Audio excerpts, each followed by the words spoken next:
विपक्ष का आरोप है कि बजट जो पेश किया गया है वो हवाई बजट है और सरकार ने पिछले वित्तीय वर्ष में जो खर्च हुआ था उसका कोई उन्होंने लेखा जोखा नहीं दिया।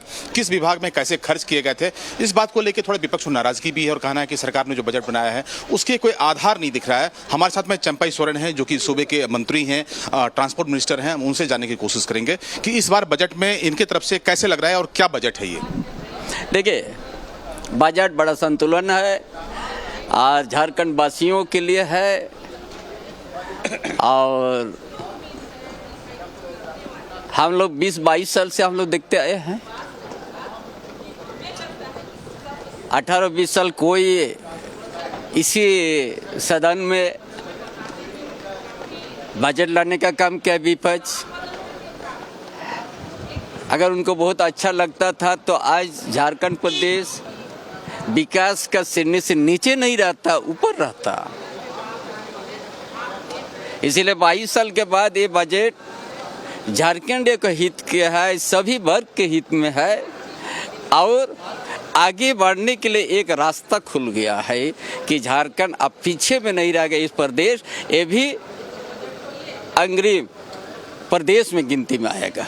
दादा, विपक्ष का ये कहना है कि आपने बजट जो खर्च करते हैं आप उसकी राशि का कोई उल्लेख नहीं करते हैं। इनको ये बड़ा मलाल है कि आप कुछ बताते नहीं हैं कि खर्च कहाँ पर, जो पैसे खर्च हो रहे हैं कहाँ हो रहे हैं, कितना पैसा बचा आपके पास है, उसका कोई लेखा जोखा नहीं देते आप।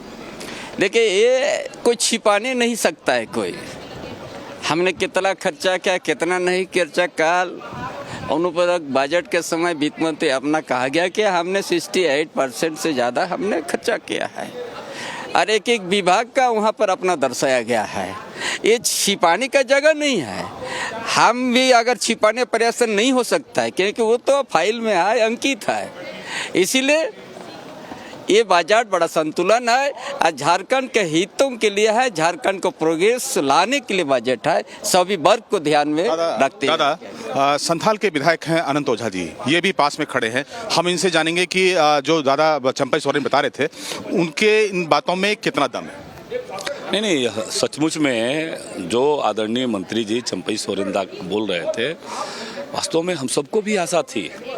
खुद माननीय वित्त मंत्री जी सदन के अंदर बोलते थे, सदन के बाहर बोलते थे, माननीय मुख्यमंत्री जी बोलते थे कि इस बार उन्होंने माननीय महामहिम राज्यपाल महोदय जी के जो अभिभाषण है उसमें गांव, गरीब, मजदूर, किसान, दलित, पिछड़ा, आदिवासी, इसके हितों को समाहित करने का संकल्पबद्धता इन्होंने दिया था। लेकिन बजट ने राशि का आकार इन्होंने ज़रूर बढ़ा दिया, 1,16,000 करोड़ से अधिक का बढ़ा दिया। लेकिन जो बजट के अंदर अंतर्निहित बातें थी वो वास्तव में पूरी तरह से निराश किया। विशेष करके मैं जिस क्षेत्र से आता हूँ, संथाल पढ़ना से आता हूँ, संथाल पढ़ना के बारे में तो और ही निराश किया।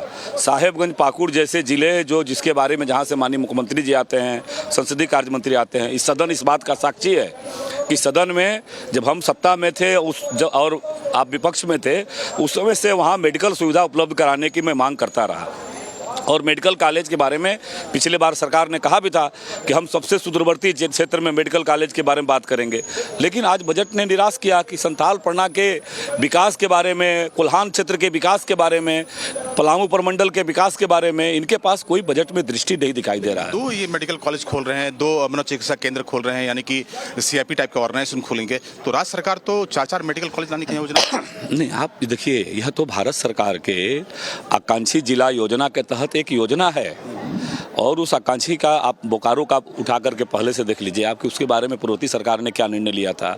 पूर्व में सरकार में उस पर नहीं जाता, लेकिन जो संथाल के सबसे सुदूरवर्ती क्षेत्र है, राज्य के राजधानी से 600 किलोमीटर दूर, बिहार के राजधानी दुमका का उप राजधानी से वहाँ से 160 किलोमीटर दूर, और वहाँ स्वास्थ्य सुविधा तक हम नहीं पहुँचा पाए हैं, खटिया में लाद करके।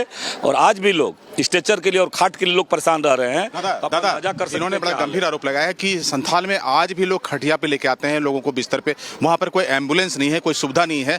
तो विधायक जी की बातों में कितना दम लगता है? क्या इनके जो आरोप हैं वो सच है? देखिए, बहुत काफ़ी हम भी वाकिफ़ है झारखंड के भौगोलिक क्षेत्र में। संथाल परगना क्या है, प्रमंडल, पलामू क्या है, कोल्हान क्या है, सभी जगह के हम भी वाकिफ़ है ना। सवाल ये हुआ, सरकार 3 साल 2 साल कोरोना में है, 1 साल हम लोग को मौका मिला है। और हम नहीं कहना चाहता है कि 18-20 साल कोई था पीछे विपक्ष ना। ये स्थिति क्यों पैदा हो गया, आज भी खटिया से ले जाना। जरूर 18-19 साल में कुछ नहीं हुआ है। 18-19 साल में ये राज्य, ये प्रदेश क्यों नीचे का श्रेणी में सूची में आ गया। संथाल परगना में कुछ दिया हम दादा जो कहते हैं संथाल परगना हो, पलामू हो, चाहे कोल्हान हो, चाहे और भी 5 प्रमंडल हो, आज स्थिति ये है कि हम लोग अलग राज्य होने के बाद हम लोग 22 साल क्रॉस कर लिया है। 22 साल के बाद भी आज उठ रहा है खटिया से किसी को हॉस्पिटल पहुंचाने का हमारा है। तो 22 साल कम नहीं है। 22 साल में कौन नेतृत्व क्या है इस राज्य, इसको भी थोड़ा देखना होगा। ये कोई जादू का मंत्र नहीं है कि हम खड़ा हुआ तो कल यहाँ रोड बन जाएगा। एक सिस्टम है। देखिए मंत्री जी